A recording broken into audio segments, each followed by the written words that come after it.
whole foot. Sorry, I've got a whole foot of dead space on the top. So when you're adjusting it, overdo it, because then when you sit back, it ends up kind of being a good say. Mark, what you have right now is perfect.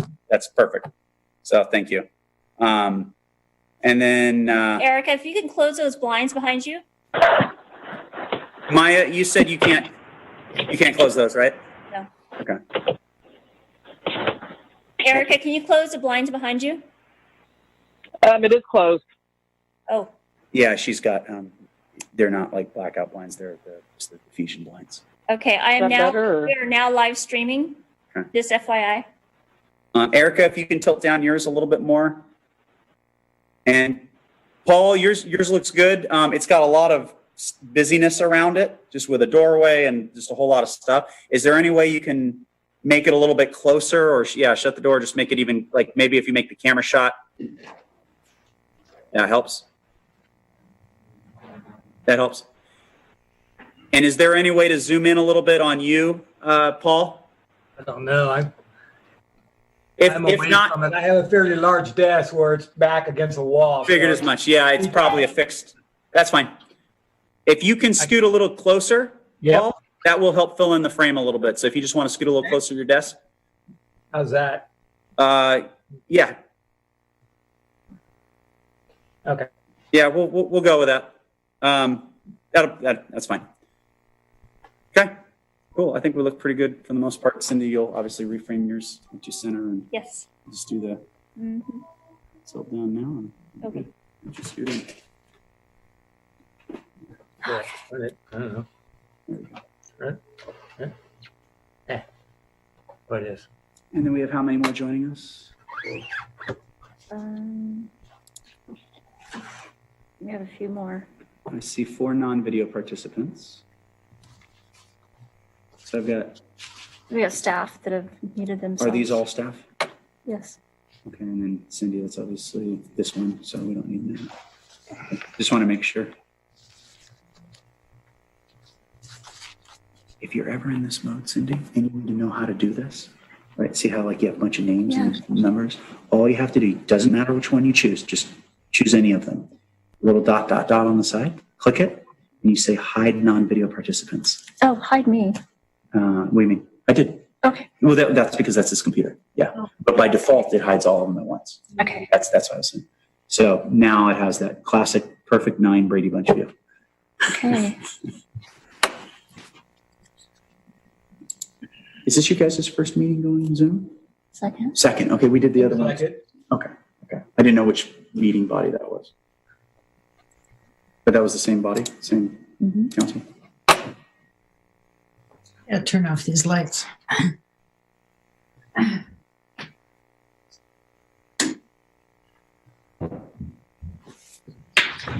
have to follow best practices of our clerk. Hi, Mary. Hi.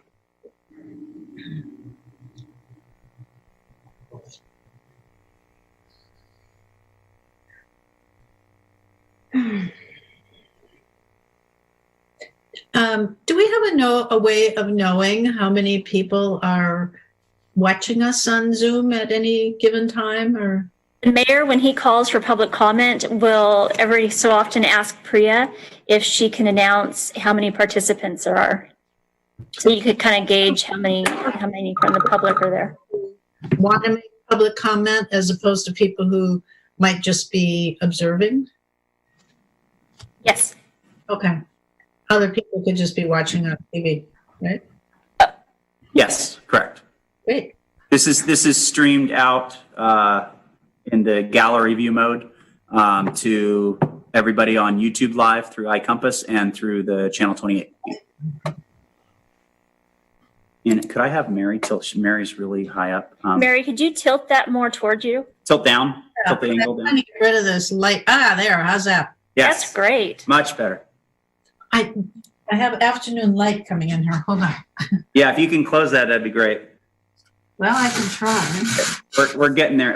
Paul, is there a way to diffuse the light coming in? Because I can see a lot of light coming in. You clearly have blinds to your right hand side. Let me see.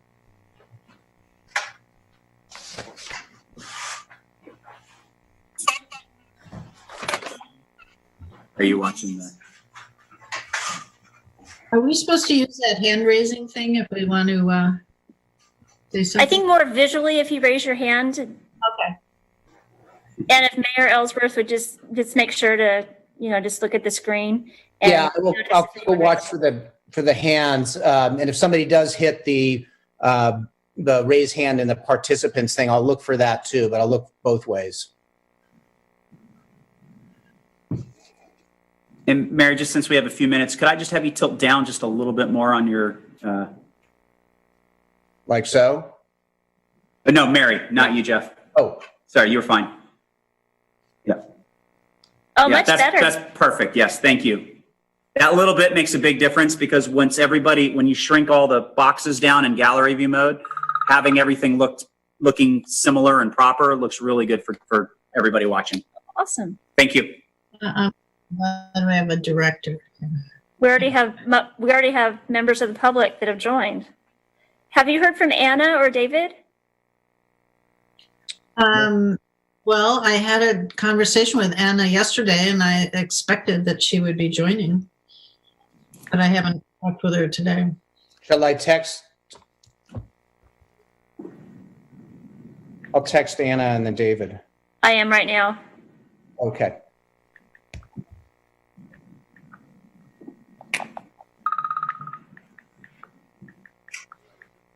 Nope, that's not good.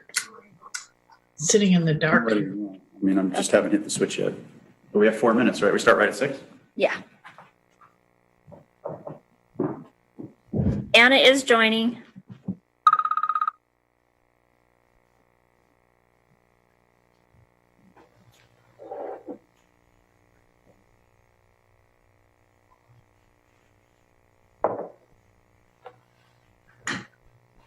Yeah.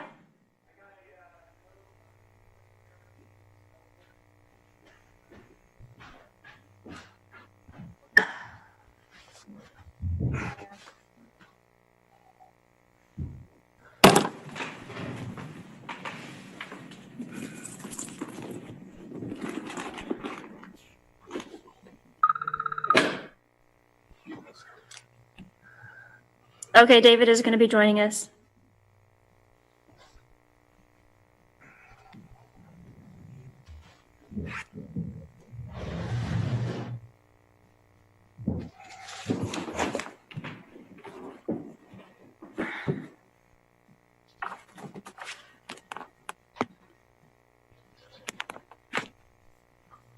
I'm going to click of the button and say, Okay. breathe, breathe, breathe. You always do this. You always do this, breathe.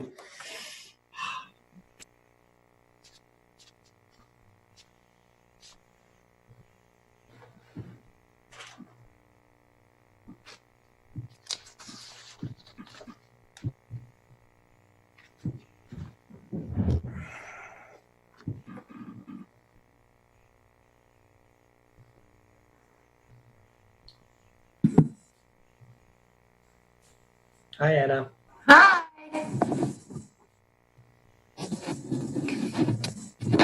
Hey, I'm checking all of you out. How do we look?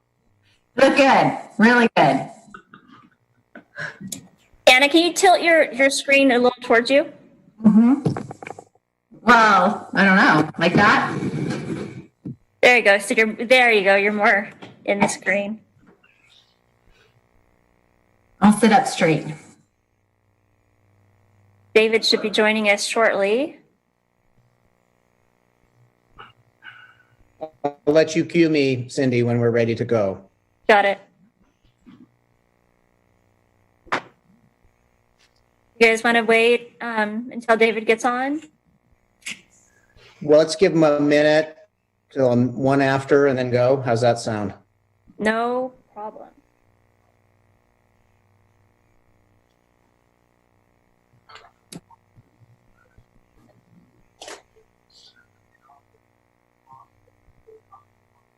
There he is. David, are you with us? Yes, can you hear me? David, could you shut the blinds to your right?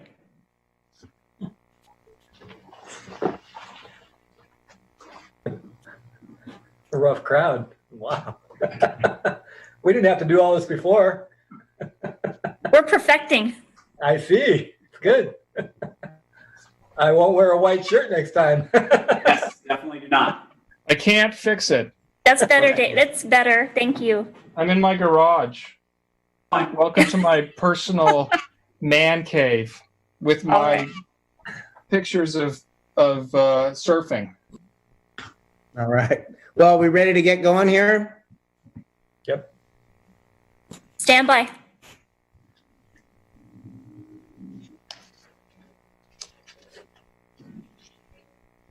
You're on. All right. Hello, everybody. This is Mayor Jeff Ellsworth here, welcoming you to the City of St. Helena regular City Council meeting, Tuesday, April 14th, 2020. We're doing a meeting remotely, in the hang of it. And I'm going to begin by reading a paragraph after the meeting is called to order here. So I'll begin. In accordance with Executive Orders N-25-20 and N-29.20, N-2520 and N-2920, and guidance from the California Department of Public Health on gatherings, remote public participation is allowed. We will address the order in the following ways. Members of the public may not physically attend meetings. The City Council meeting will be live streamed on Comcast Channel 28 and on the city's website, barring technical difficulties. Those members of the public wishing to participate may do so remotely via Zoom electronic meetings in the following ways. Either logging onto the Zoom link, please download the app to your computer or mobile device and enter the meeting ID, or by calling a listed number and enter the meeting ID. Public comment for City Council meetings will be accepted via email to publiccomment@cityofsthelena.org. And now we'll hear from Priya Nixon, the assistant to the city manager, to highlight how public participation will be received. Good evening, and thank you, Mayor Ellsworth and members of the City Council. So just as Mayor Ellsworth said, there are ways that the public can engage during this meeting. This meeting is being live streamed on Channel 28. Members of the public can join the Zoom meeting through the Zoom app, which we are encouraging. And then you can also join just using the telephone number. So those are the ways that you can participate. To provide public comment, there are a few ways to do that. So the first way is you can write into the city's public comment at cityofsthelena.org email address. We will accept public comment up to 1 hour in advance of that. Of the meeting. Another way that you can participate during the actual meeting is if you are attending via the Zoom app, you can raise your hand when the mayor opens the public comment. I will then go one by one and allow that person to speak. And you can also do this if you are accessing the Zoom meeting via telephone only. All of these instructions are listed on the agenda, which is posted on the city's website. Thank you so much. Thank you. Okay, so now we will move to the Pledge of Allegiance. I have a flag here, but I can't move my camera. So if we begin the pledge, I will begin, and if all would just follow me, we'll move through it.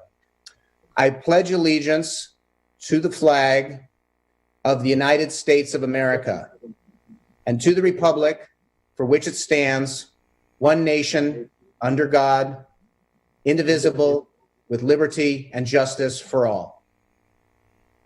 Thank you. And now we will move to the roll call. Mayor Ellsworth, Here. Vice Mayor Doring, Here. Councilmember Shuto, Here. Knutson, Yeah, here. Oberstein. Thank you. Now we will move to the public forum. Priya, do we have anybody in the queue at this point for the public forum? Mayor Ellsworth, I am looking right now to see if we have any members of the public who have raised their hand. And I do not see any members who have raised their hand. Thank you. Okay, very good. So I'm going to read this just so folks know and understand what it is. Public forum is where members of the public are entitled to speak on matters of municipal concern, not on the agenda during public forum. Each person's comments shall be limited to 4 minutes. Each person is entitled to speak on any non-agendized item only once at any meeting. Brief questions by council members for clarifications may be posed and answered, and council members may make requests that items be placed on future agendas. But in accordance with state law, no substantive discussion or action may take place unless and until the matter properly appears on the agenda. So we've checked to see if anybody's in the queue, and there's nobody in the queue. So we've opened the public comment. We'll now close the public comment, and we'll move to reports by staff and city council, future agenda items, and AB 1234 reports. I'm going to begin by calling on our city attorney to see if there's any report. I don't have a report this evening. Thank you. Thank you. Our city manager. Good evening, Mayor and members of the council and community. Just a few items. It's been 24 days since the shelter-at-home order was issued for Napa County. Since that time, we've had 2 special meetings, and tonight's our first regularly scheduled council meeting since this transition. I want to thank our community for all of their efforts to practice high-quality physical distancing and enhanced hygiene practices. It really is helping the entire region and beyond. Just a few updates on city services and operations. We have deployed a virtual emergency operations center. Typically that's done in a building, but we are operating via Zoom technology. This is a group of people that have staffed up within the city. Some are staff that have been relocated and reassigned from other departments. And we are focused on augmenting our public information services. Our city clerk serves as our PIO. And we have provided over 300 social media posts and counting related to emergency practices. We've built a really nice website that has a terrific number of resources for employers, employees. It has information about food and financial assistance, health and wellness, COVID-19 information and resources, as well as all of the press releases that the city and the county and others have issued. We have 30 and counting for people to review. We are working with our partners in the county, and so the mayor and the city manager in each of the cities, as well as the county counterparts, meet approximately 3 days a week today. We are also participating in cooperator briefings with a number of organizations throughout the county, which is enhancing communication and coordination between our agencies, and our PIOs, our public information officers, are meeting regularly as well. We've been working with our business community. Our chamber has a terrific resource at sthelena.com if you haven't visited there. In addition to that, there are resources for businesses on that website, as well as a direct link to a gift card challenge that our community can participate in to help our businesses during this difficult time. Our city operations, from a police and public works and fire perspective, essentially continue as normal. We've made some adjustments to our protocols to enhance the safety of our personnel. And as I believe most people know, we have suspended our recreation and library services during the shelter-at-home order. And that's all. Thank you. Thank you from the city manager, and we'll move to our finance director. Thank you, Mayor Ellsworth and council members. Just one item I want to report on tonight. Obviously, later on in this meeting, you'll hear the initial fiscal update that we have. But I did want to inform everybody that on May 14th and also on May 28th, we do have our budget workshop session. So please look for more information forthcoming on those. Thank you. We'll move to our city clerk. Nothing to report at this time. Thank you. And our public works. Nothing to report right now. Okay. Planning and building. Nothing to report today. Thank you. Okay. Thank you. And we'll speak with our council people. Councilmember Knudsen. Any reports? I don't have anything to report, but I'm hoping that as part of our discussion of sort of the community response to this unusual time, that we can talk about the incredibly positive effort that was done regarding the wine barrels. It was so great. So. Thank you. And then Ms. Chateau, Councilperson Chateau. can report a little bit on the wine barrels and just thank particularly Tony Montelli so much. He is the president of Oddfellows. And when he heard about this idea and that Hall was willing to donate wine barrels and that they were available, he really made it happen by putting it on social media. And I also want to give a shout out to our school board member, Lisa Pelosi. She also posted on social media, and within, a snap of a fingers, they had 100 orders, and that quickly moved up to 300 orders. And the community came together like I couldn't even ever have imagined. With the time and the effort, I think that they bought all the paint in town, and they went to all of our local stores, and they made these barrels that really are magical. And it was a moment that made us all, I think, feel grateful for what we have in our small community and more connected. So it really was an amazing experience, and they're still up if anybody wants to go look at them. The other really cool thing is that Tony Montelli and Oddfellows encouraged people to donate to the Napa Valley Community Foundation for their COVID-19 fund that they've put together really quickly. A lot of people, they have a lot of money to help people, and they were able to raise money through this effort. If you got a barrel brought to your house, so it was totally social, physical distancing. Tony and the Oddfellows wore gloves and masks, and they picked up the barrels and dropped them and put them in the front yards, not the front doors, the front yards. And they were outside until people felt safe to paint them themselves. It was a really, really great whole community-wide effort. Thank you. Ms. Koberstein, Councilperson Koberstein. The only report I have relates to our JPA that oversees the refuse collection.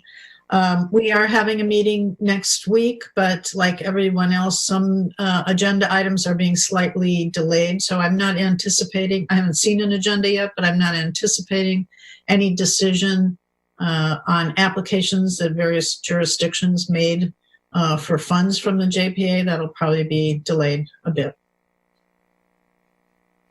Thank you. And Mr. Doring, Vice Mayor Doring. Mayor, I don't have a report, but I have drafted some comments that I want to share that I think would be a benefit to the council and to our residents and to our staff, if you would indulge me. Certainly. It's a little lengthy. Bear with me. I have some comments to make, and I just really want to say this to everybody who's listening, and hopefully it'll be somewhat meaningful for you. Today, our streets are quiet. Most of our residents are heeding the order to shelter at home. Our downtown businesses are shuttered. Our playgrounds, schools, and churches are empty. Our city council and committee meetings are being held through Zoom. School classes are being taught online. Day in and day out, as we witness global loss of life, health, jobs, and income, we wait, we worry, and we grieve. And of course, the losses we experience are not always completely obvious. Canceled sports seasons and performances, postponed weddings and vacations, delayed surgeries, separated family and friends. We also have lost the predictability often taken for granted in our daily lives, that there will be eggs and toilet paper at Sunshine or Safeway, that we can safely touch a doorknob, that we can get a haircut, that we can take in a movie at the Cameo, that we can visit with our friends at the Napa Valley Coffee Roasting Company. And for those who have recently lost a loved one, as I have, that a funeral will be available to allow us to grieve. But even if we have not ourselves experienced the actual physical death of a loved one, in this pandemic, we all face daily uncertainty about how long this will last and what our future will entail. This leaves us in a state of ongoing mourning of current losses and the losses we have not yet experienced or may never experience. So it will be important for all of us to acknowledge our collective grief. It will also be important for us to stay grounded in the present moment. Rather than ruminating about potential losses that may not actually happen, we can feel grief in the moment, but at the same time feel safe and secure exactly where we are, enjoying a nice glass of wine, a cup of tea, watching a Netflix stand-up comedy, taking a walk with our spouse, sewing a face covering, creating a piece of art, getting our hands into soil to plant flowers or vegetables, or even celebrating a birthday via Zoom. These are just a few ways we can tend and care for our experience today so that we can more naturally move to tending and caring for our tomorrow. Yes, we may have lost our sense of normalcy, but we can still stay present for the ordinary right before our eyes. We can still experience our grieving, denial, anger, bargaining, depression, acceptance, in whatever way works for us individually without diminishing our losses or feeling pressure to do it in some prescribed way.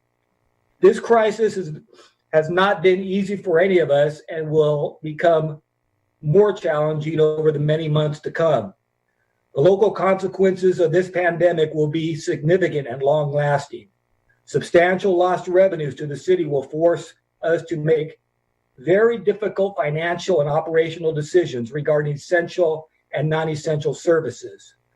Programs and services that we have taken for granted may not be available going forward. Some businesses may not survive. But if we can work together during recessions, floods, fires, gun violence, earthquakes, and power shutoffs, then surely we can do so now during these unprecedented times. During this crisis, city staff and city council members continue to coordinate with county, state, and federal officials to determine our best course forward, and we continue to advocate for the needs of our residents. We remain committed to providing critical services, reliable information, and steady leadership. We remain laser focused on finding ways to create our own economic stimulus support for our local economy and to reallocate resources to provide financial support for struggling families. But each of us must also do our part. Let us remain calm and composed despite these daunting challenges. Let us not give in to anger or blame. Let us remain rational and see this as a time for redemption and opportunity. Let us stay connected to one another with a smile or greeting to a perfect stranger, a text to an old friend, a grocery store delivery for a senior, a check-in with a neighbor. Let us offer a sign of thanks when we see our essential employees, especially our healthcare workers and our first responders who put their own health on the line for our community. Let us support local takeout and food delivery establishments or participate in the St. Helena gift card challenge to support local businesses. Let us make monetary donations to the extent we can to Community Action Napa Valley or the Up Valley Family Center to support local families being directly impacted by the COVID-19 pandemic. Above all, let us simply do the basics. Stay at home, wear a face covering if we must go outside, practice physical distancing, and wash our hands frequently and vigorously. As our community navigates this crisis, we must lean on our strengths, working together and helping each other. I can only hope it helped for you to know that you're not alone in your grief, that the St. Helena community too has been torn apart, and that we will get through this together one day at a time. Thank you, Mr. Vice Mayor. And I appreciate everybody's comments. I think that helps the community see that we're coordinated, we're working together. I want to reiterate what the city manager and the vice mayor said about the meetings we're having with county level, state level, and representatives of Congressman Mike Thompson 3 times a week at this point. We're very connected and very tied in and working very well with the other cities and the county administration. I'd actually recommend folks following on social media Congressman Thompson, Senator Dodd, and Assemblyperson Aguilar-Curry's social media feeds. They're very informative to give us a larger picture. We have many local challenges, the conversations with Mayor Dunbar of Yountville, Mayor Canning from Calistoga, and our District Supervisor Diane Dillon. Everybody's got experience with our small towns, Up Valley towns, and we're dialoguing consistently and very well. At our last City Council meeting, we heard from the County Director of Health, Dr. Relucio, and the head of the St. Helena Hospital, Dr. Herber, who are making decisions to be in the best position for any surge that may come. And they have let us know that the social distancing is working, the shelter at home order is working. But I want to reiterate, we are still in the middle of this thing, and we need to be vigilant in how we're approaching it and consistent. It was said this is a marathon. I think it's an ultra marathon. We're going to need to have the stamina and be able to stay with our social distancing and stay at, and shelter at home orders. So I just want to make sure that everybody's in the community is understanding that we're still a long way from being through this. We know there's a serious economic impact for both individuals and businesses. The city website is a great place to go for resources to understand what's available for both individuals and businesses. The readynapacounty.org website is a county website dedicated to these issues. And the St. Helena Chamber of Commerce at sthelena.com has been an excellent partner in working towards making sure that our businesses find the support. We're working with the county and the chamber to find some individualized help in and guidance from places like the small business development centers to help us navigate how to access federal and state funds for our local businesses. Also, excellent partners have been Up Valley Family Center, Rihanna House, the Food Pantry, everybody working together to maintain stability in this situation. We're continuing to meet and talk with churches, schools, and remotely meet with different groups. So we're staying connected to the community. And finally, the entire community should be very proud of how we've managed thus far. We're doing a great job. As Dr. Relucio says, this is working, but we have to stick with it. We're fortunate we live in a small town. Everybody has expressed this. We can work cooperatively with each other, looking after neighbors, staying connected, and reaching out if anyone is in need. And we will try to get resources to as many folks as we can. And as we know, we will get through this, and we just have to keep pushing forward. So thank you, everybody. And now, Mr. Mayor? Yes. Could you also comment, or Mr. Vice Mayor, or a member of staff? I know that there are some ad hoc food banks in town that are helping to address folks that may be immediately hungry. And I just wonder if we could use this meeting to continue to both thank and publicize those efforts, if that's possible, or perhaps maybe the next meeting. Yes. So through the city website, there's direction to food resources through the Food Pantry, St. Helena Food Pantry, through Up Valley Family Center, through Rianda House, and through Community Action Napa Valley, CANV. Those resources are all on the city website. And I think perhaps at the next meeting we can do more to highlight that. But I would say the first direction to folks is to go to the St. Helena city website, and those resources are there. Okay, very good. So with that, then we'll move to past presentations and public recognitions. I'm seeing none. We'll move to our staff briefings. And item 7.1 is our Upper York Creek Dam project update by Ms. Smithies, our Public Works Director and City Engineer. Thank you, Mayor Ellsworth. I am excited to say that we submitted the encroachment permit application to the County of Napa a week ago.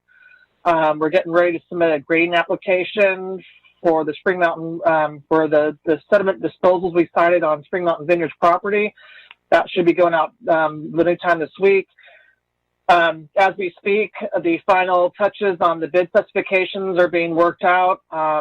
And hopefully, the goal was to have it out today, but it should be out on the street advertising tomorrow at the latest Thursday, but I'm pretty sure it'll be wrapped up tomorrow. Plans are 100%, so we're just tidying up the specs and getting it out. And with the bid opening mid-May. So we're looking good for summer construction. Agency permits were resubmitted a week ago, and the comments back from the agencies were pretty fairly quick and responsive, and hoping that we have permits by the time that we award at City Council, and we can start construction by June, July of this year. Very good. Well, I'd like to congratulate staff on that. That's really a remarkable achievement getting to this stage. So thank you. Are there any questions on this item? Okay, we will move now to item 7.2. This is the update on the wastewater treatment plant upgrade project, also by Ms. Smithies, our Public Works Director and City Engineer. So right now the design's moving forward, but we're working on the CEQA requested proposals to get a CEQA consultant on board. I just sent back my comments back to the consultant today, and with a hopeful that it can get out on the street tomorrow, soliciting consultants. I'm hoping I'm having feedback from our consultant tomorrow, but I'll follow up them by phone. But we're on track with that project as well. That's wonderful to hear. Thank you. Any comments on this before we move to item 7.3? Okay, you're having a busy night tonight, Ms. Smithies. Thank you. This is item 7.3. This is the City of St. Helena water storage projections update. And this is you as well. Yes. So as of Monday yesterday, we are at 66% in our Bell Canyon Reservoir. I've been working with our acting chief plant operator on discussions on what are we looking at? Should we wait till July 1 for, implementing other phase 1 water restrictions? I'll be bringing back a more defined approach and report to council on the 28th. Okay, thank you. So with that, I will move now to our consent items. Item 11.2 is going to be removed from the new business and added to consent as item 8.5. This is the item on the housing element. So that will be item 8.5. Members of the council or the public may ask that any items be considered individually for purposes of considering alternative action for extended discussion or for public comment. Unless that is done, one motion may be used to adopt all recommended actions. So I will move through the numbers, and if somebody can raise a hand if they would like it to be pulled or mention it. So 8.1, 8.2, 8.3, 8.3, we'll pull 8.3, and 8.4, and 8.5. So with that, I would entertain a motion to pass all the items except 8.3 that was pulled. I move that we pass all the consent items, except for the one that was pulled. Okay. So Mr. Mayor, could I ask a clarification? In Yes. terms of the new business, is it 11.1 or 11.2 that you wanted to move into the 8.5? It was 11 point, I have it here. 11.2. Okay. So we'll discuss the COVID-19 in new business. Yes. Okay, thanks. Okay, so I have a motion to pass all the consent items with 8.3. Is there a second? Mayor, I just have a procedural question for the city attorney and our assistant to the city manager regarding receiving public comment on the consent items. Do we want to pause for a moment to see if there's an additional comment? Yeah, excellent. Ms. Nixon? Yes, Mayor Ellsworth, I'm looking right now to see if any of our members of the public have raised their hands, and I am not seeing any members of the public who have raised their hands. Thank you. Thank you. And Mr. Doring, did I see a second from you on the consent item calendar? Correct, I second. Okay. And if we could have a roll call, please. Councilmember Chateau? Yes. Vice Mayor Doring? Yes. Councilmember Koberstein? Yes. Knudsen? Yes. Mayor Ellsworth? Yes. So we'll move back to item 8.3. Mr. Knudsen pulled this. So if you have some comments, now is the time.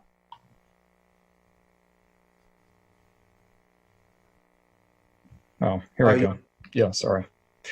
So my question was that this is apparently a list of projects, but it's actually just one project for fiscal year 2020-21. Is it intended to be a larger list or simply the one project, which is the downtown streetscape? I'll ask our Public Works Director to address that. Erica. Yes, thank you. So a year ago, we submitted the same similar list for our SB1 projects that we did our Measure T projects that council approved.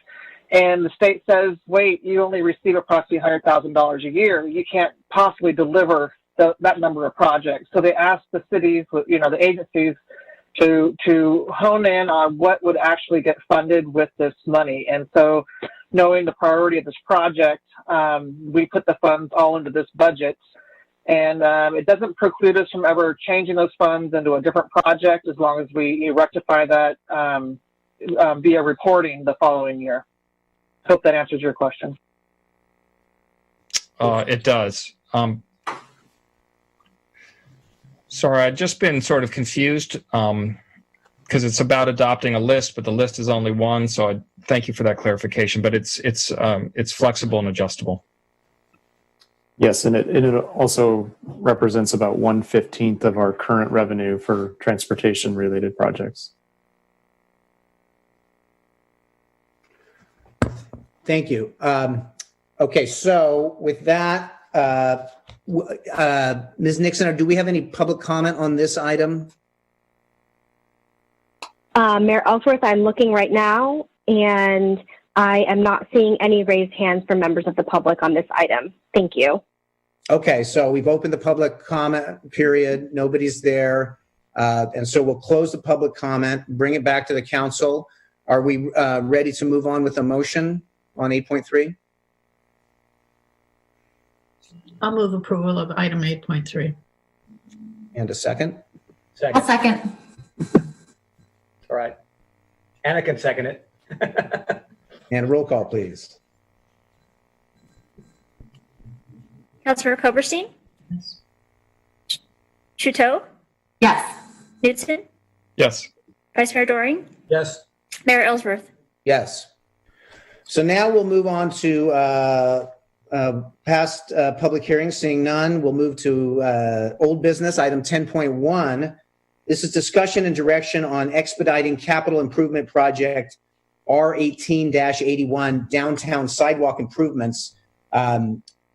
CEQA determination. CEQA will be completed as part of project design. This is prepared by Ms. Smithies, Public Works Director and City Engineer.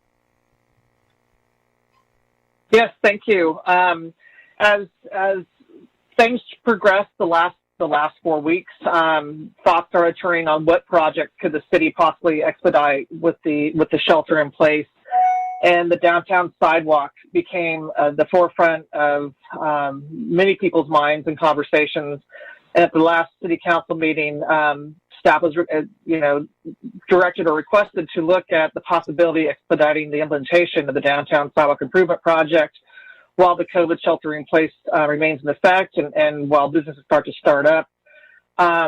With the research, the funding's available through the federal aid grant if we were to move forward now. This project is a health and safety project. Before the shelter in place, we were getting regular trips in the fall claims submitted to the city. We have an older demographic and a responsibility to take care of this section of the city. In addition to the project to finalize design and begin implementation of the project, so if it's the direction of the council, city staff will need some direction on the following items in the staff report, which is tree selection, street furnishings, wayfinding signage, and including replacement of concrete in the contiguous portions of the sidewalk that are on private property. Some of these items can be tabled, such as the tree selection, street furnishings, and wayfinding signage. But there's this critical window. While we can't probably start overnight, there is level of expectation that we could speed this project up in the next maybe possibly start construction as late as September and complete by beginning of November, or there's a possibility that it could be expedited sooner than that, pending the turnaround on Caltrans on 3 different submittal processes.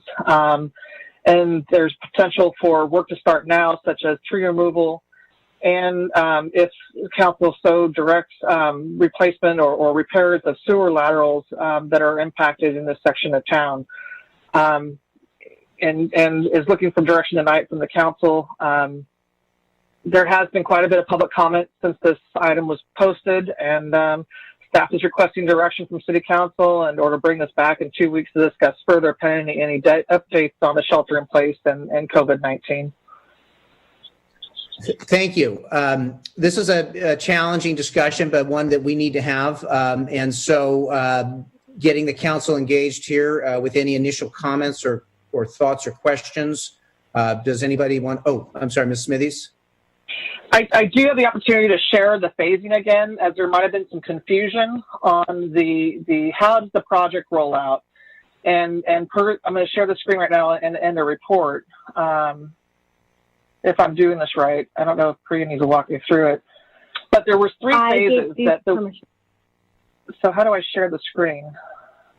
So Erica, I gave you permissions and you should be able to go down to the bottom. There you go. And does that work? click on the green Okay. button. So does that work? Can people see the phases? No. I think, Erica, you need to select the actual document that you want to share. Okay. All right. Sorry. I'm not. Well, I said stop sharing, share screen. Yeah, Erica, stop sharing what you currently have. Sorry to jump in with advice. tell me to be Does that quiet, work? but stop sharing what you're currently sharing and then select the specific app that has what you have. I thought I did, so obviously it's not working. Did I just get disconnected? You're still there. Okay. I'm having difficulty. So regardless, the first phase would start at Mitchell, would start at Silple Creek and move up to Adams Street. We wouldn't start the whole project. It would be phased. So as early as August, September, we would start from Silple Creek, and that completion of the phase would be Hunt Avenue, approximately 20 working days, 4 weeks. And then that work would be wrapped up, and then the next phase would be Hunt to Adams, and then that work would be completed, and then the phase from Adams to Pine Street would begin. Each project completed continuously. Mr. City Manager, do you have any comments at this point before I open up to council? Not at this time. Okay. Do we have any initial comments from council? Ms. Koberstein. I have a question for Erica. Obviously, there's a lot of concern among our business people about while this might be a well-intended idea, it could come about right when they're ready to open. And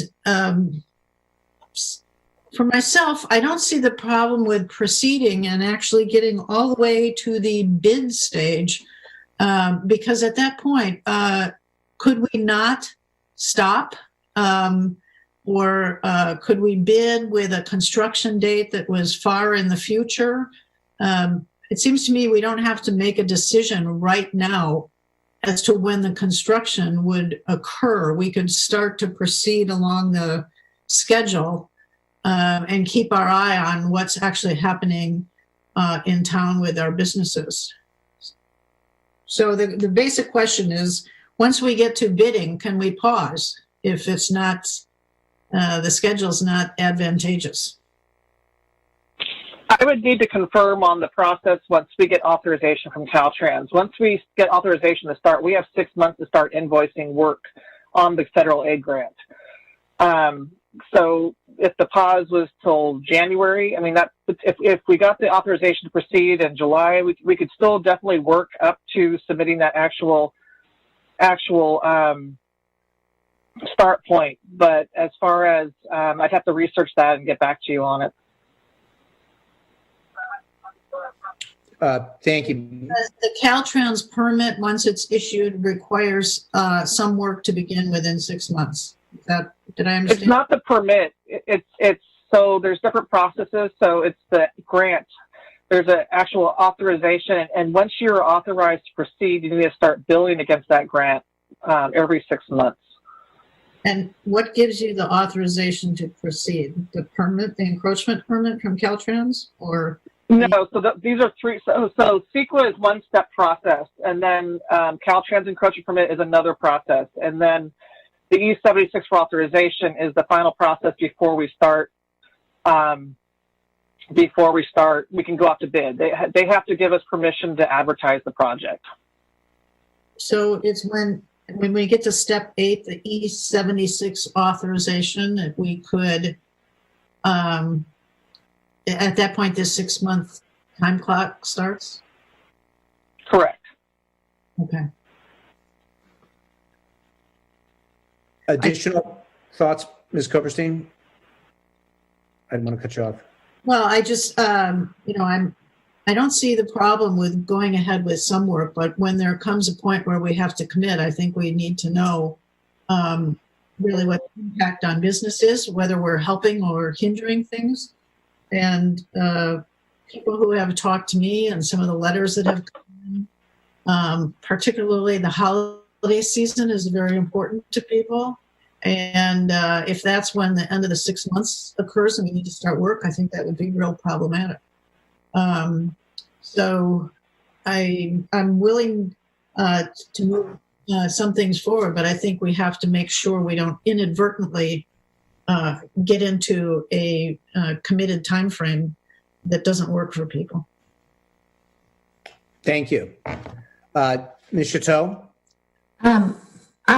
Reading all of the letters, I was just struck by, this is the first time that I've been on council that we've had all of the business community on Main Street really come together saying one thing, that they don't want us to do this, and they get that it's well-intentioned, but their concern is when they're opening up their business, that we would then create another hardship already in this really trying time.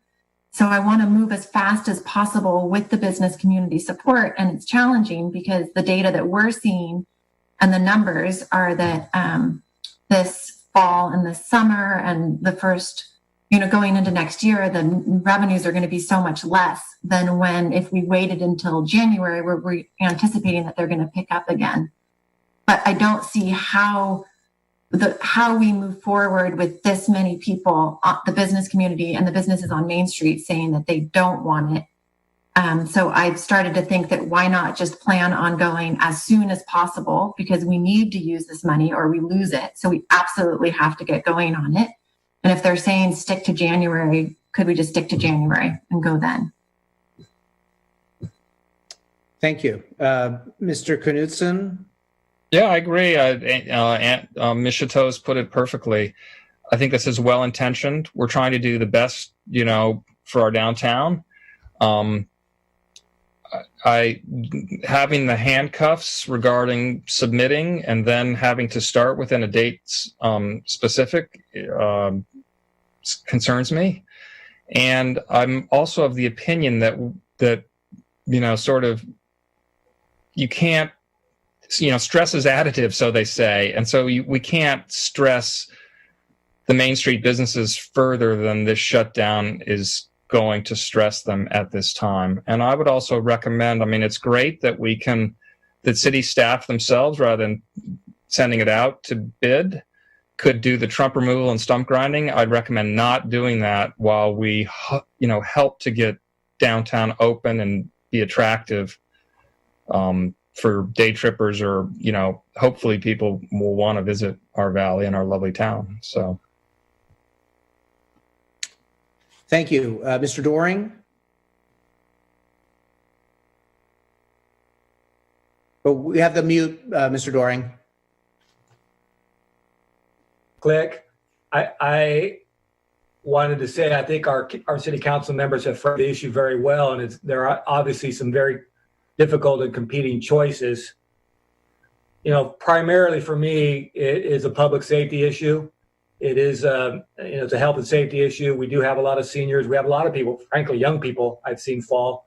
And so that's really what's top of mind for me, but I am definitely cognizant of timing of this issue. I tend to lean a little closer to Councilmember Koberstein in terms of keeping a sense of urgency going and learning as we go, and maybe getting more information about the permit situation, and maybe there's some potential for extending. There's a lot we can be doing. I assume under current circumstances we could extend that permit, but I don't know. I would like to at least try to move forward and get our ducks in a row so that we're nimble enough to adjust as it goes forward, and to keep our options open.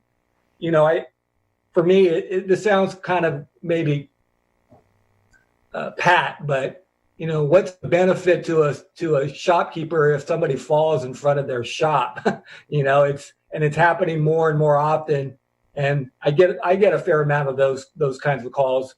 But of course, you know, it's timing. So I think we can do both. I think we can just stay on it, move it forward, and if there's a time period and we have more information in terms of the stump removal and those kinds of things, and we can do it in a way that is not as painful for certain phases of the community, I'd like to move forward. I don't want to fall behind, because I think sometimes we get into this routine as a city to, you know, maybe rest a little bit on our laurels. I'm not criticizing, but I'd rather be ahead of the curve than behind the curve. So, you know, I think we play it by ear and we move forward, get at least the permitting part and you know, the bids ready, those kinds of things, and then see what happens.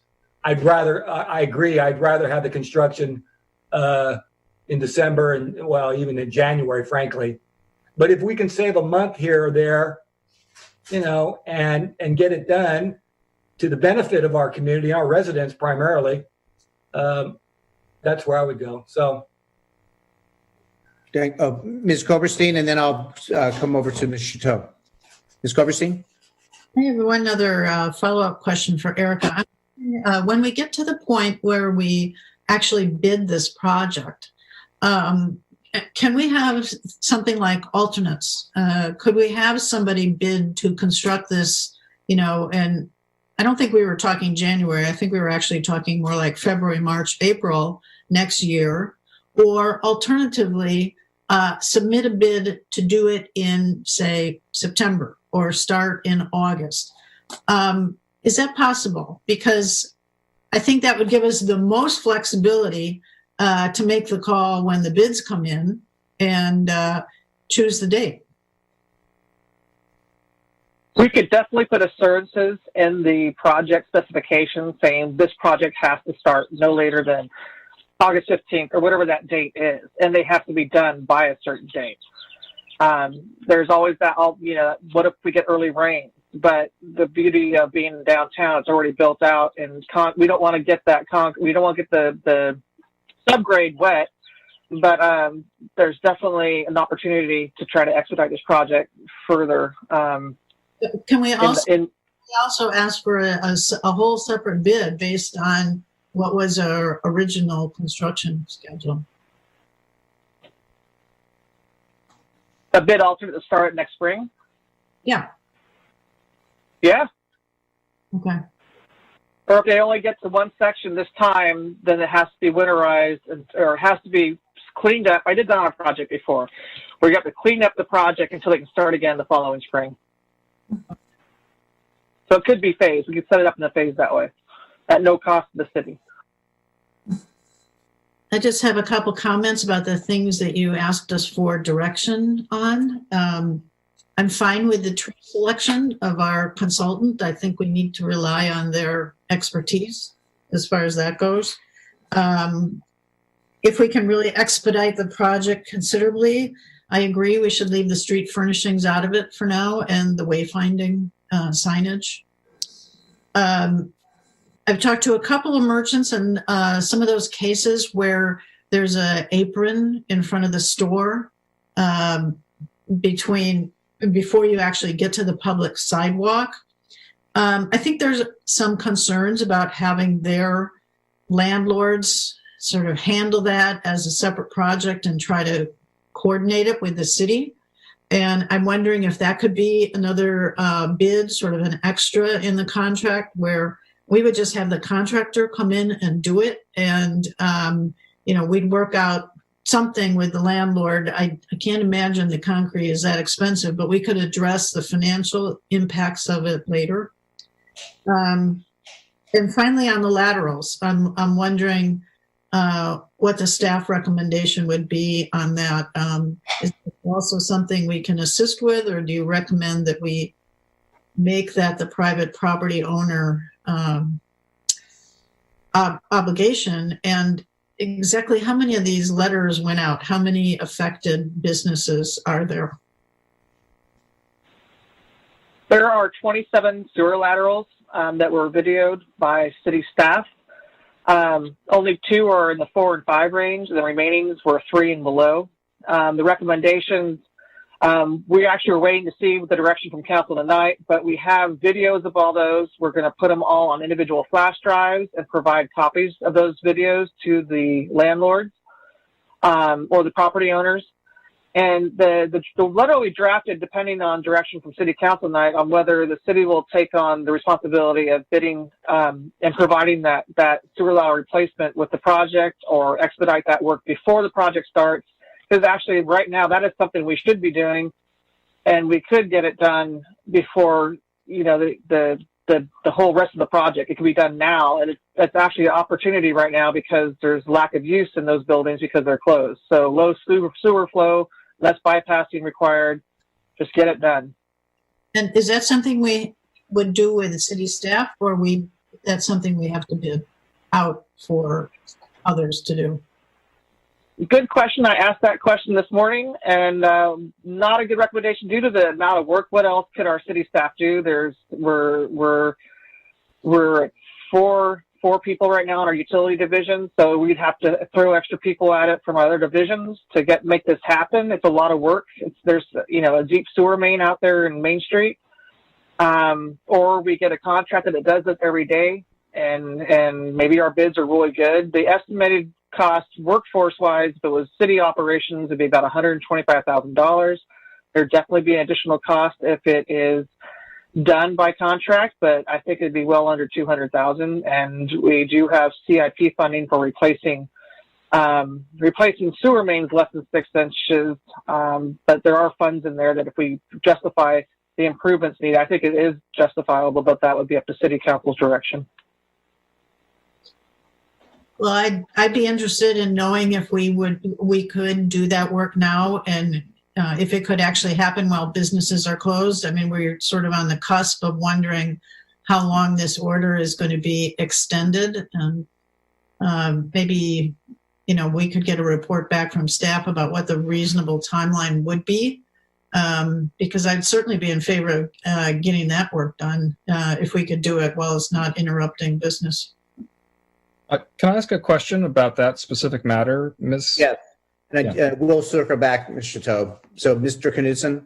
So, Ms. Smithies, I think, to me, our bias sort of needs to be to staff, even though it's sort of $125,000 of staff time. We've already, we've hired these people, we want them to work, et cetera. Given what I know will be our budgetary issues for next year, even if it's less efficient to use staff for that type of thing, at least from my perspective, it would be well worth it, because we're trying to keep everyone employed at the city of St. Helena, right? We want our workers to, we want to be able to continue to use them. And so I'd rather not divert resources to others, even if they're more efficient at it. That's my belief. I don't know if the others on the council share it. Ms. Chateau, do you have a comment? Well, there's so many now, trying to keep track of everything. But I agree with Mary on the tree selection and putting off the signs and the benches. I thought the same thing. It makes the project go faster. So what I heard was that we would do that later. So if you're looking for direction on that, I agree. I think with the laterals, if we can get that done now, that's fantastic. I don't understand totally. My question is, how much interruption is there to businesses to do that part if they were to open? What does that look like? It would be, so there'd be more work involved because you have to notify all the businesses. You'd have to notify the landlords anyways and the work that's being done, who's actually inside their facilities while it's technically closed or shelter in place. There's just more work involved because you're having to work. Usually it might be night work too. And then you're also talking about a busy Main Street. We're talking about the sewer lateral. The sewer main is in Main Street. So you're having to cut into Main Street to replace the sewer laterals. Not all of them, but there's still quite a bit. Yeah, makes sense to do that part fast then, if we can. And I think that if you're saying, what I heard that you were saying is that the 4 people that we have are doing other essential city business things. So that's why it would be important to contract out. So I would be in favor of doing that and not taking our city staff away from other essential services. My thought.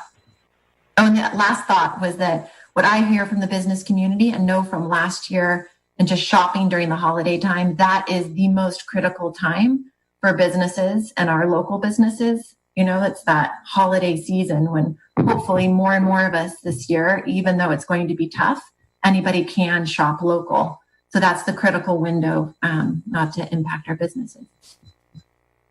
Thank you. I'm going to open it up to public comment. I'm going to check with Ms. Nixon and see if we have anybody in the queue for public comment or have received any. Thank you, Mayor Ellsworth. I'm looking right now at the members of the public who are participating via Zoom, and I'm looking to see if any of them have raised their hands and would like to speak for public comment. And I'm just giving it another second. It looks like there is no one who wants to do public comment right now for this item.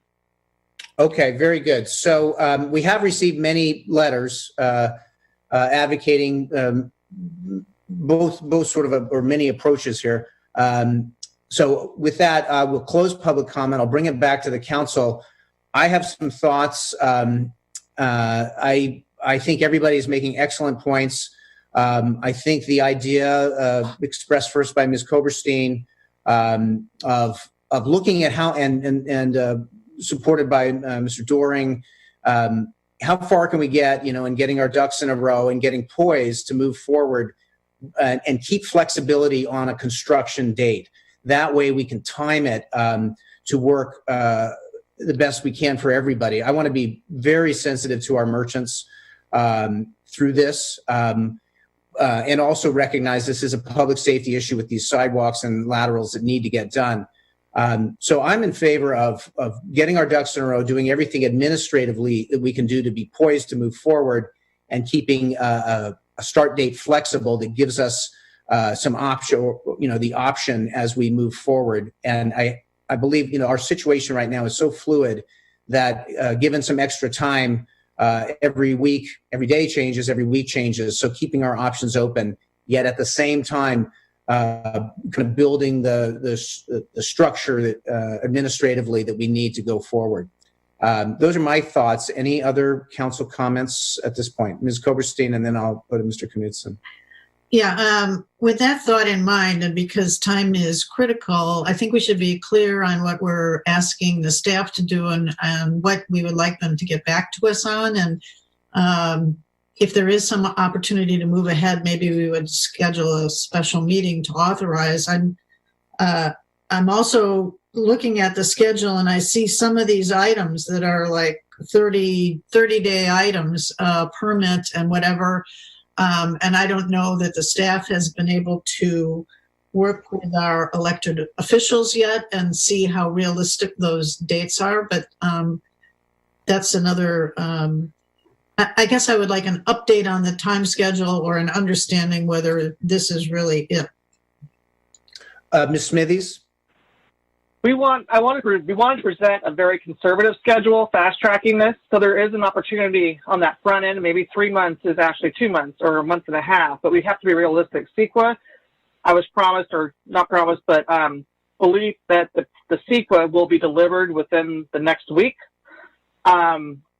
because we have direction to move forward on the items they were kind of concerned for the historical downtown district. So if CEQA can get completed, they recommend don't do anything with trees or trees until that CEQA document is completed for downtown. It's a categorical exemption, but it will be detailed enough to provide, backup discussion on why this project is CADX. And, it's possible it could get moved up sooner. It's just, I think it's as the mayor said, it's fluid, but we're giving it all we got to do it to move forward as expeditiously as possible. Mr. Knudsen? Yeah, I'm very nervous, though, personally, that we're sending a mixed message to our business community. I think our 1,000% support should be for sort of our residents who are impacted by this and by our lovely Main Street, which we need to support. And I'm not sure if we're approving some sort of construction project anyway, sort of what is that message? I'm just very concerned about overloading downtown Main Street as we try and come out of this unprecedented event. I'm very concerned that we're adding to their misery rather than solving their misery. There's a reason why you sort of stabilize the patient before you operate. I'd like to stabilize the patient before operating, so I'm sort of concerned that, I just want to be very clear about what we're contemplating versus, what we might be contemplating. I'd like to check in with the city manager. Let me just loop back, Mary. Mr. Prestwich, in terms of information coming back, I'm thinking if the idea of a special meeting to bring specific information back, and then also perhaps a working group with a few council members, would that be helpful to sort of bringing information out that might give a little more clarity by the next meeting or a special meeting? First, I think we have a couple of council members that are dialed into this project. I believe that's Councilmember Koberstein and Vice Mayor Doring, if I'm remembering correctly. And I think... Did we lose? Oops. Mark, you hear me okay? There you hear are. me okay? Okay, sorry. I've turned off every Wi-Fi device in the house, so I don't know what you didn't hear, but I'll just reiterate. I think you've raised some questions that we can provide you some quick answers for. If everyone can still hear me? Yep. Okay. And in terms of the CEQA document, if that is turned around very quickly and we receive it in the next couple of days, let's say in the next 7 working days or 5 working days, that can be part of a relatively quick update for you.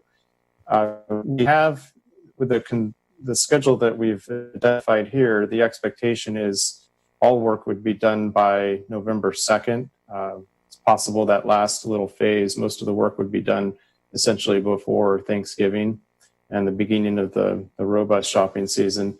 That schedule, by the way, contemplated 3 phases to reduce impacts on businesses, so that we only worked on segments of the downtown for about a 30-day period. It also contemplated evening work only, with a few exceptions around restaurants. And so there is what we haven't talked about and considered, given the shutdown, is the possibility of working round the clock with 2 crews.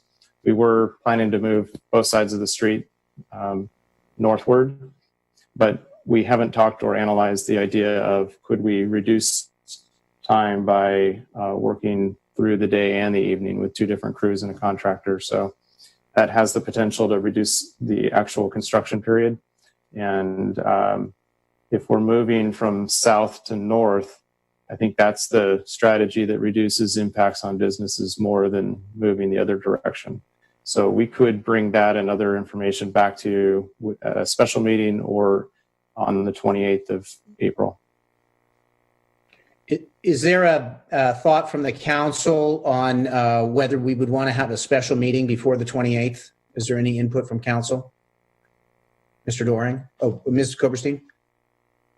Well, I think if there's some information that gives us the ability to keep things moving at this pace or faster, and we need to take some action, then I think we should meet. But in response to Mr. Knutsen's comments, I don't think the intention here is to inflict more harm on the merchants, but we all recognize that in any event, there's going to be a 3-month construction project that is probably definitely going to happen next February, March, and April. And the only question is, in my mind, is can we expedite things to the extent that we can actually pull some or a lot of this off, perhaps why they are still not open for business, because that would be the best thing for them.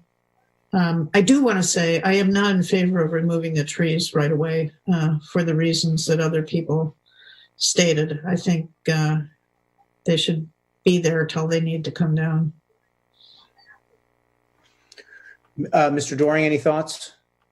Well, I as information develops, I'd be open for a special council meeting, but I do think it's important for us to send a message to our residents and our downtown that we're doing this to try to find a benefit for the downtown.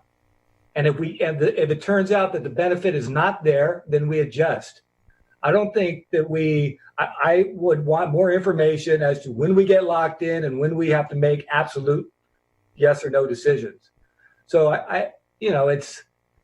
to phrase it as we want to add more punishment to the downtown is a little disconcerting to me. The whole idea came about to benefit our city. And if it turns out that we cannot do that, then we have to adjust around it. But we may be able to do it, and it may benefit our downtown businesses. And that's the message I think that we should be sending. Can Mr. Doring, Ms. Koberstein, work with staff in the next few days to determine if there's enough information to have a special meeting, but next week, or if we should wait until the 28th? Do you have the bandwidth at this point to sort of help make that determination? Yeah, I'm just sheltering at home here. So whenever the staff is available, I can talk or Zoom, whatever we need to do. Mr. Presswich, does that sound like a reasonable course forward? We're able to schedule meetings very efficiently these days. I'll come back. I think Councilmember Knudsen has a I see question. that now. Okay. Yes, Mr. Knudsen. So I think if the messaging is, as Vice Mayor Doring put it, then I think that's a great messaging. And I would encourage us to have a special meeting. And I would encourage us, given the caveats that we're talking about, to be very clear in our communication with the downtown community. And I'd like their participation. I'm looking at who's joined the call here. And I see Amy from the chamber and a few other folks. But I'd love, if we do a special meeting, I'd love to hear directly from the merchants. I really would. Okay. Any other council comments at this point? Does staff? Oh, go ahead. Just one more, Mayor. Look, if there's a need to have an alternate voice or a different position than mine on this subcommittee, I'd be happy to step down if that helps the democratic process. I hope that you can trust that we would try to get the information and move along. But if anybody doubts that there's a certain direction or whatever, I'd be happy to sit down. I am prepared to meet with Councilmember Koberstein and move through the process, but I want to make sure that everybody's okay with that. Mr. Knudsen, Ms. Chateau, are you comfortable with the setup? Yeah. Okay. Very good. I think that sounds like a good course forward. And so we'll leave it to you to work with staff and make some determinations about how this can be brought forward with more information. I agree with you. Having participation and getting that perspective as well from the merchants is important, very important, critically important. So with that, does staff feel they have the direction, Mr. Presswich? Okay. Yes, thank you. Very good. Okay, thank you. I want to thank everybody for the focus on that. And with that, now we will move to item, let's see where we are here. Item 11.1, this is under new business. This is our COVID-19 preliminary economic impact report and discussion. And this is prepared by Ms. Mitz, our finance director. Thank you, Mayor Ellsworth and council members. I'm just going to wait a few seconds for Priya to pull up the PowerPoint presentation.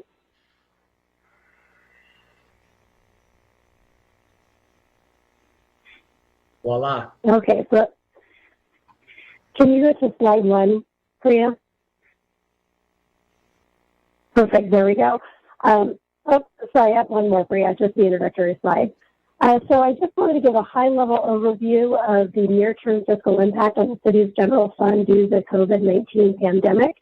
The pandemic does have, or it has had, and will continue to have, an immediate large impact on the city's general fund, and which, as Mayor Doreen eloquently put that at the beginning of the meeting, that some hard decisions are going to have to be made in regards to the budgets and the different services that we do provide as a city. Because the pandemic is unprecedented in many ways, city staff in formulating this report, we have reached out to many different entities in the development of this preliminary analysis. And then we ultimately did follow some modeling that was done by the County of Napa in their initial financial report. And a lot of that is due to the same types of characteristics between TOT, sales, property tax, and also the tourism industry. So next slide, please. So this is a summary of the estimated general fund losses that we could incur. And we're estimating at this point about $7.2 million over the next 15 months. So the estimated losses in fiscal year 1920 is about $2.5 million. And then the fiscal year 2021 is $4.7 million. And that was based on the adopted fiscal year 2019-20. So that was before any adjustments were being done at the mid-year budget review. We are assuming that businesses will start up slow and whenever the shelter at home place is in order. And so we did project that into our revenue losses. And also a good reminder is that these are early numbers and then that we will continue to monitor this as public health orders have been updated. Next slide, please. So this slide shows just a real simple form of what our fiscal year 20 cost containment measures have been to date. The identified cost containment measures are due to suspension of all non-essential spending, and that was effective March 23rd. So between immediate strategies that we put in place as well as other identified strategies, we're estimating about $1.26 million in economic and expenditure savings for this fiscal year. Next slide, please. This slide shows a general fund reserve overview, and this is revised from what came to City Council at mid-year, because when we took this to mid-year, we did not have COVID-19 pandemic upon us. And so you'll see in this new revised version, our decrease in revenues is the $2.5 million. Cost containment strategies, the immediate ones we put into place, saves $1.26 million. And this would ultimately be used to general fund reserves of $1.257 million. And then our estimate for ending the fiscal year of the unassigned net position is $6.1 million. So that brings our net position to 41%. At the mid-year budget review, it was up to 45%. And I do think it's important for council and the public to note that while this is at 41%, the smallest amount of the general fund loss and revenue is accounted for in fiscal year 1920, and in fiscal year 2021, that's going to be a larger percentage loss, which is, again, the $4.7 million, which equates to about 1/3 of our general fund revenue. Next slide. So ultimately, there's a lot more information and details in the report that's posted online. And so the discussion and items that we would like recommendation from City Council tonight. The first is to receive and file the report. And again, we want to reiterate that these are preliminary estimates and that the pandemic will continue to have a large impact on the city, and that we know that hard financial decisions will be required to contain the resources. And I did mention earlier that on March 14th, we are having our first budget workshop for fiscal year 2021. And at that point, we are going to be presenting to City Council various strategies. We'll be discussing those with Council and then also seeking feedback and direction for next fiscal year. There's two other items that were presented in the staff report that we just want to get feedback from City Council on. The first is for the TOT, so the transient occupancy tax. We also like to find out if there's any interest from the City Council for deferment, any further deferment of TOT payments until a later time. The current payments under our municipal code for January, February, and March are due on April 30th. And we'd like to see if there's any interest in deferring payments further out. As far as our surrounding communities, City of Napa, Town of Yountville, and City of Calistoga have all deferred payments out for an additional 60 days. And then another local entity about our same size as Sebastopol has actually deferred it out to June 30th. So that's one item I'd like to see if there's interest from the council on. And then the second item is regarding to the CARES program. We wanted to find out if the council had any interest in following the CPUC's lead on the PG&E CARES program, which is spending renewal requirements. Typically for our internal CARES program and also the PG&E's CARES program, we do have a requirement to renew every year. CPUC did come out earlier last week. They came out to state that they are suspending the renewal requirements, so they're allowing customers to stay on the program without income verification. So I would like to see if council has any interest in following their protocols. Also, I want to find out if there's any interest in increasing the annual allocation for the CARES program. Currently, the CARES program, the leak adjustments, we factored in $60,000 for the budget this year. We allocate approximately $40,000 for the CARES program. And so we would like to see feedback if there's any interest in increasing that amount, as well as if there's any interest in increasing our outreach for the CARES program, knowing that several people have lost their jobs during this time. And it is also important to note that any subsidy for the CARES program comes directly from the general fund. So with that, I would be happy to answer any questions and seek direction and guidance from City Council.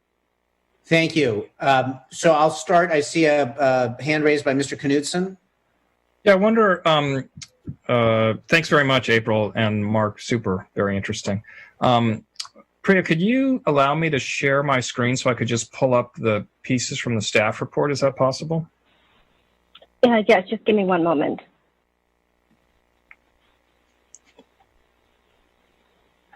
Okay, go ahead and try right now. Yeah, okay. Okay, so is this being shown to the wider world? Yes, we can see it. Okay, great. Can you, Ms. Mitz, can you tell us about the sales tax revenue, about the orange versus the blue line? Absolutely. So the blue line that you're seeing, that represents the total dollar amount that's collected. So for instance, the slide that's up right now is for sales tax revenue, and that's year-over-year change from fiscal year 20 to fiscal year, our estimates for fiscal year 21. So the blue line is the overall revenue for sales tax. So if you look on the far left where it has the year 2000, you'll see the revenue for sales tax is just below $2 million. And if you look at the spike in 2019, you'll see it's about $5 million. Okay. And then the orange line, that indicates the percentage increase or decrease over the years. So on the left-hand side, you see the dollar amount. On the right-hand side, you'll see the percentage. And then what the yellow shades are, we try to emulate what are the things that have happened over the years that might have affected revenues. And so you'll see the .com and 9/11, SARS, Great Recession, and every indicator that I've received so far in going to different webinars from GFOA, CSMFO, all of them were saying to basically emulate the Great Recession. So in the Great Recession, you'll see for the top one for sales tax revenue, you'll see that it dropped 18% in sales tax revenue during the Great Recession. And then you'll see where we've emulated in fiscal year 20 revised as a 26% drop, and then 21 estimated as a 32% drop. Right. Okay. So this is great. Thank you very much. I think that's clear. So I think sort of from an information design perspective, this is very, very helpful, but let's sort of pull out the key elements. basically the 2019 on the sales tax is our expectation is even with this. I'm sorry. So 2019 was a very good year. It was about $5 million in sales tax, and it looks like our estimated with the collapse of sales tax revenue over the final 3 months is that we'll end up having something of around 3.5 million. Is that correct? Right. I just want to verify that on my section on the report. I believe so. I just want to make sure I'm answering that. And then this is sort of a guess based on the county and other pieces that will have a further decline to about 2.6 million in 2021. That is correct. And again, in talking to various entities, it is definitely it's an estimate at this point, and we know we're going to continually refine this. And you'll see also, just to note, the spike in 2018-19, where you see the increase in sales tax. It is also where we measured even online. So that's why you also see a spike in that area. Right. So essentially what we're doing is we're expecting about a 50% decline between our last fully healthy year, 2019, and what we expect in 2021. So we're going from about 5 million to possibly about half that in sales tax revenue. So that's super interesting. And by the way, if any council members, if I'm being too slow, just ask me to speed up. Here and then in terms of the TOT, we're moving from what was, it'd been really moving smartly up over many, many years. And we probably about 3.4 million in 2019. With our abbreviated year, we'll be moving to about 2.2. So we're going to lose about $1 million, the expectation this year. And then for the following year, we'll be down to about 1.3. So essentially, we're going to lose about $2 million in TOT tax, right? That is correct. And one of the big differences that you'll notice in the TOT revenues between the Great Recession and what's happening now is that we've had an immediate shutdown of all of our hotels. Yeah. So that is definitely something that none of us have ever had to deal with before. So we are, again, that's why you see the real steep decrease in the revenue for TOT. Right. So between sales tax and TOT tax, we're basically we're losing about $4.5 million. And this is off a baseline of about a $15 million budget. So we're getting to a budget with those reductions that we're going to be about 2/3 of normal with those declines. Is that accurate, Ms. Metz? It is approximately, we're estimating about $4.7 million, and our total general fund revenues, if you look at our adopted budget for fiscal year 2019-20, it was a $15 million budget, so it is taking about 1/3 of our budget. Yeah, okay, good.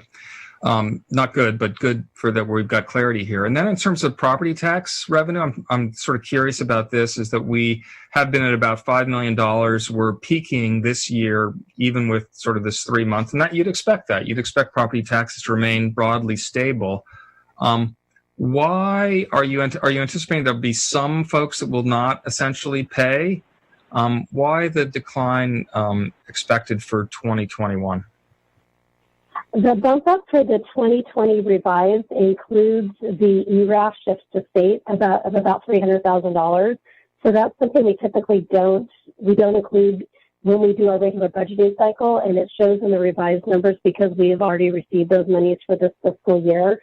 So property tax, because of the way that it is assessed, if we do see any decline in property tax revenues, if we follow the trend in the Great Recession, it will actually be once the pandemic is over, they reassess them, so probably about 2 years if we actually see any decline in property taxes. Right. So essentially this 15 million plus budget down to a 10 million budget. And to me, 10 million plus budget, that seems very, it sort of fits the gut check. So I appreciate that, but I think that's, sort of building bottom up. It's not we'll only have basically $10 million to spend. And so our choices will be about how much do we supplement from our reserves. Thank goodness we have them. Good job to prior staff and to elected and appointed officials. And how much relief may we possibly get from entities larger than ourselves? And what can we do to support our businesses and our residents? to enable that to be, and staff to enable that to be sort of smaller impact than it would appear from a dollar perspective? And is there some things that we can defer that may, not health and safety, but are there some things that we can defer that allows us to, finish the year next year in a non-challenging way?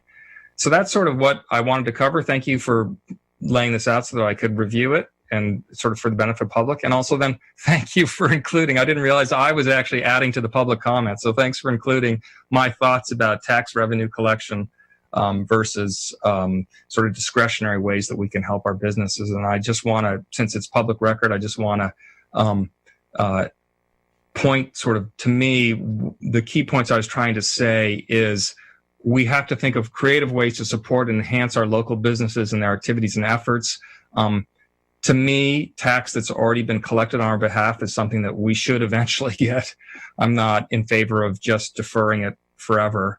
And I'm hoping that we can figure out ways to support our business community, both the hotels and our small businesses on Main Street. And with that, thank you very much. Thank you, Mr. Knudsen. Is there any additional council comment? I'm seeing Ms. Chateau. Okay. I got rid of Zoom for a minute. So I'm in favor of deferring the TOT because it is just a deferment. We will get it eventually.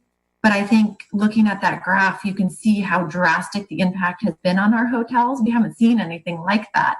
They're basically predicted to be at zero right now or close to that. So I really think anything that we can do to help, we should do. And so I'm in favor of deferring. It was also comforting to see other neighbors doing the same thing and other communities of our size doing that. So I think that would be a good thing. And then I'm also in favor of doing more with the CARES program to help people, just knowing how many people in our community have been impacted and lost jobs. Don't know if I have it right here. I do. It's 1,200 people that have applied for financial assistance through Up Valley. It just brought it home to me how many of people in our community really are struggling and are without jobs. So anything we can do to help them, I want to do that we can afford, of course. Thank you. Ms. Koberstein or Mr. Doring?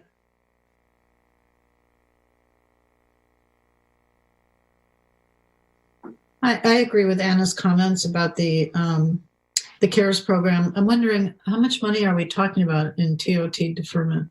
Is it built into what you already anticipated we would lose between now and June 30th? Or, we're assuming we're getting it, but it's just going to come in the door at the last minute on June 30th, and that's going to put us with the loss that you projected? I mean, do we know until they actually report? We do not know until they actually report. That's correct. So the economic impact that we're looking at for right now, it would be for 3 hotels for February. It would be for all of the hotels for March, but remember that only accounts for half of the month. So you only have half of the month's worth of TOT revenue that came in. April, unless we have a miraculous reopening of all of our hotels by the end of April, there would not be any TOT collected for April, and then potentially at least half of May. It really is dependent on the public health orders on when the shelter at home is lifted, as well as the how comfortable consumers are in coming and staying in hotels and actually starting to spend their money and lodge in tourist destinations. So the TOT loss that you projected through the end of this fiscal year still assumes that we will receive these payments, even if we defer them, but we don't exactly know what they are till they come in, right? Correct. But the projections that we did for TOT, we assumed 0 occupancy through the end of June. That makes sense. But and February was probably a naturally slow month. Anyway, given the time of... Yeah, it's typically a slower month, and then the projections for what's typically collected in April, May, and June, we looked at I think I went back about 9-10 years of analysis. of historical trends of the total TOT by percentage collected per month to calculate what revenue we're going to be losing in April, May, and June, provided that the shelter at home is still in order. Can I ask a separate question from what we've been discussing? Going back to those graphs that were put up on the TOT, I don't quite understand. I was always under the impression that our TOT revenues had gone up considerably with the opening of more hotels. But I see sort of a very high number in 2011, which confuses me, or the orange line in 2011. The orange line, I want to make sure I'm not muted. The orange line in 2011, that's the percentage change that TOT revenues went up. So if you look at the blue line, that will show the actual revenue change. So it looks like it went up from about a little over $1 million up to about 1.5 million, but the percentage change, it was the 23% that it went up, not the dollar change.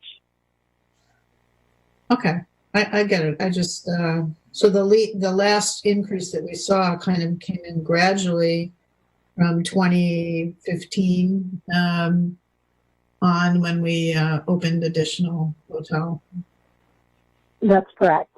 And then another, if you go up on the staff report above those graphs, you'll see the fiscal year analysis from 1993 through what we're projecting into fiscal year 2021. So you'll see the three main general fund drivers, which is property sales and TOT and all other. Then you'll see the year-over-year changes. So it's just another presentation of the same information that's in the graph.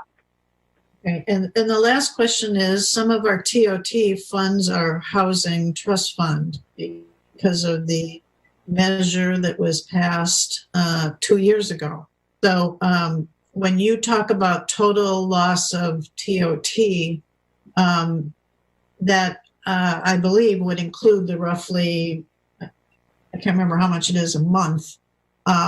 So the housing trust fund, which gets some of that money, is just going to be stabilized and not have deposits in it, correct? Correct. And the trust fund for the housing for the 1% additional TOT is not included in the graphs that you have in front of you tonight.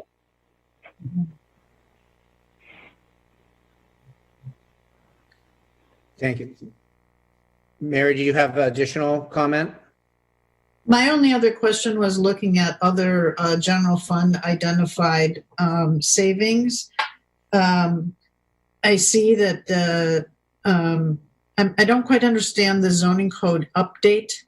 It says, I don't know if that means it's on this list so that it is suspended, or I don't quite understand the parenthetical about the cost being set by the SB2. Are we going to continue the work on the zoning code update, or is this proposed that we are stopping it? Yeah, we're continuing the work on the zoning code update. For the fiscal year 1920 budget, we allocated $200,000. We initially thought it would be a total of $400,000. Fiscal year 1920, we were allocating $200,000. Fiscal year 2021 would be another $200,000. When we got the bids in, we also received the SB2 grant to offset some of those funds.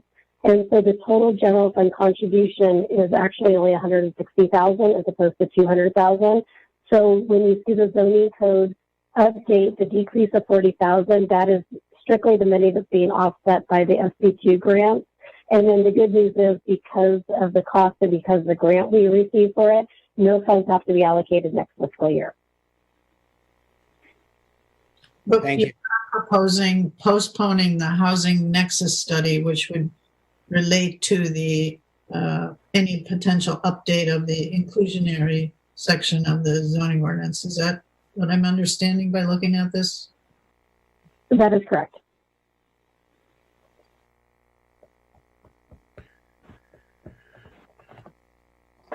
Can I ask, as we're looking at these potential cuts, we're moving towards the budget hearings discussions in May. We know that the current situation is very fluid. We don't know week to week exactly where things are going to be, in 3 weeks or a month, are some of these decisions things that we can lay out, and as the situation sort of reveals itself as we get closer to budget time, have some more clarity on where cuts would need to be made. Is my question making sense as we start looking at where we need to make cuts, but as we get closer into May and the budget discussions, there may be more clarity after a number of weeks more of what we're going through. Is that fair to say that we can sort of tee up a lot of things, but maybe make adjustments as we get closer to the decision making in May? Right, Mayor, we anticipate having a number of essentially buckets to work from to draw upon strategies that we'll receive feedback from you on as you make policy decisions about assembling next year's budget. In terms of the timing on let's see here, it was the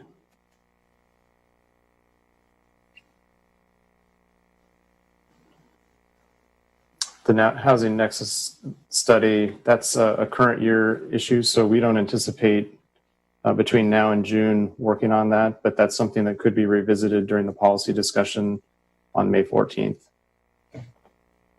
Okay. That's a current year number. Okay. If I'm going to open this to public comment, I'm going to check in with Ms. Nixon and see if we have anybody wanting to make public comment. All right, Mayor Ellsworth, I am looking right now to see if any of our attendees are raising their hands. And right now, there are no members of the public who have raised their hand. Thank you. Okay, thank you. So with that, I will close the public comment. I will bring it back to the council, Mr. Doring. Just want to add an observation. I would counsel us not to focus too much on this CARES program. I think that's a small part of the overall problem. I think we're going to have to reach out to our various partners, nonprofits, and really get a better idea of the need. Councilmember Chateau has raised a number that's astounding to me. I don't know what that number includes. That's a big number, and that's well beyond CARES. People have to be able to eat and other things that they need to do. CARES is very limited in focus. So $15,000, I hope we're not thinking that that's going to get the job done in our community. It's going to be a much bigger item when we talk about just basic, needs of people. So hopefully that will come back. I don't know where that data is, but we should get that data so that I can better understand what the need is in St. Helena. I know that, for example, the Up Valley Family Center just today asked, I don't know if it was approved, I assume it was, they asked the city of Calistoga to award them $200,000 to distribute to people in need. I don't know if our need's that great or if it's less than that or greater than that, but we need to focus in on that and not just look at CARES, which is just a small segment of a bigger picture. And I would agree with Councilmember Knudsen that let's try to figure out a way and be creative here within our means to try to stimulate some kind of business downtown when and if it sort of opens. I think we need both going on at the same time. So we have to focus on both of those. Primarily, I'm concerned about families who do not have enough food to eat. And so I'll stop there. Thank you, Mr. Doring. Any other council comment at this point? I'm going to just jump in with a few thoughts. I support the deferment of the TOT. I think that's consistent with what our neighbors are doing.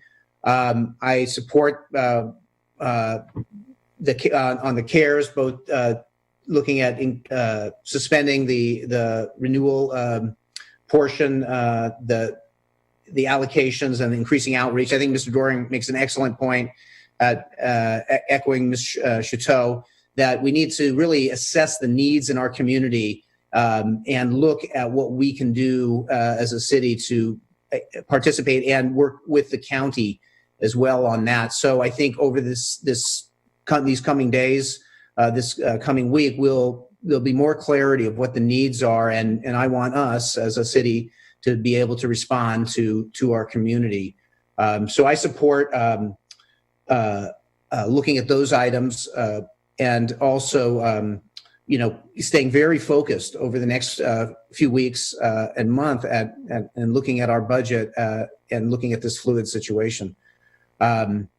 So my understanding is this is a receive and file, and these are serious numbers, but we're focused and we have an excellent staff and we have a very engaged council. So I'm confident and optimistic that we'll navigate through this. So with that, are there any other comments before I pass it to Mr. Presswich? I know Councilmember Knudsen raised his hand also, and I have a comment on this item.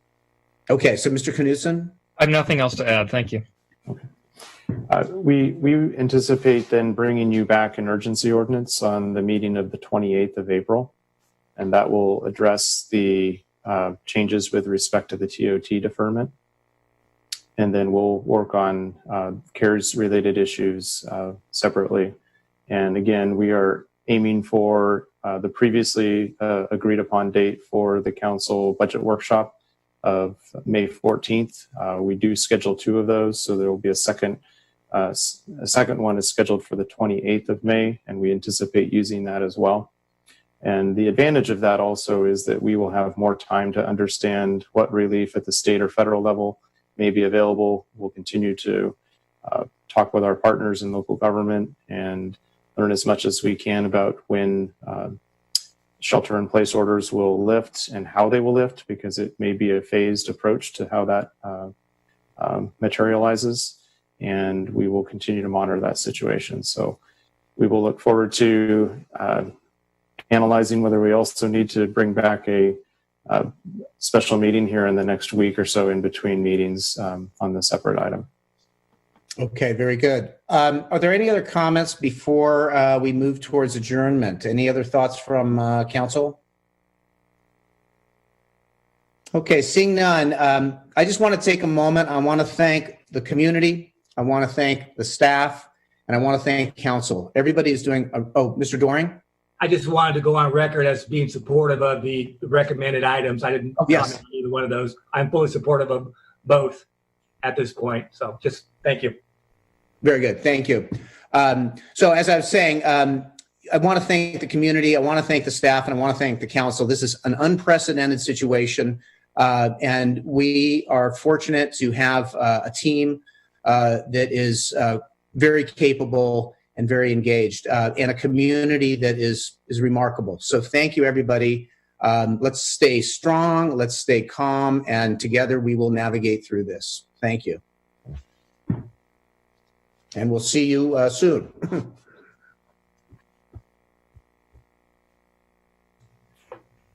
Peace.